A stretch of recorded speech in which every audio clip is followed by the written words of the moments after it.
मी मरणाला घाबरत नाही आणि माझा घातपात झालाच तर त्याला मराठा समाज सोडणार नाही, अशा शब्दामध्ये मनोज जरांगे यांनी प्रकाश आंबेडकरांच्या दाव्यावर प्रतिक्रिया दिली आहे। जरांगेच्या सोबत घातपात होऊ शकतो असा प्रकाश आंबेडकर यांनी दावा केलेला होता, तर आंबेडकर यांनी केलेल्या आरोपांची सरकारनं गांभीर्याने दखल घेईल असं प्रवीण दरेकर यांनी म्हटलं आहे।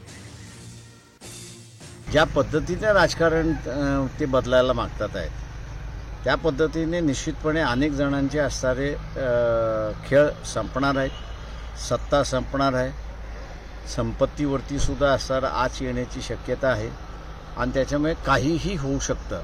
नाही, मी त्यांना तेच म्हणणार आहे की त्यांनी असणारं सुद्धा जे काही औषधं घेतात आहेत, सलाईन लावलेलं आहे, ज्यूस दिल्या जाणार, जेवण दिलं जाणार, त्यांना ओळखीचे आहेत त्यांच्याचकडून आणि घरातूनच आलेलं आहे याची त्यांनी दक्षता घ्यावी।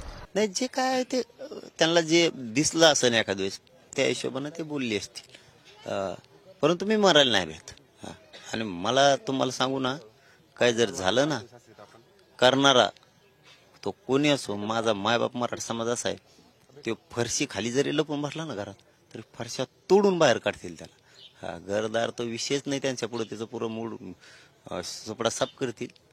एवढी हिंमत समाजाच्या विरोधात जाण्याची या राज्यात तरी कोणाच नाही। नाही, मला वाटतं सरकारची जबाबदारी असते। सरकार त्या ठिकाणी पोलीस यंत्रणा असतील, आरोग्य यंत्रणा या लक्ष ठेवून असतात आणि मला वाटतं अशा प्रकारचा आरोप सरकार गांभीर्यानं घेईल, परंतु अजिबात सरकारची अशी मानसिकता नसते की आपला नागरिक एखादं लोकशाही पद्धतीनं आंदोलन करतोय तर त्याकडे दुर्लक्ष करावं।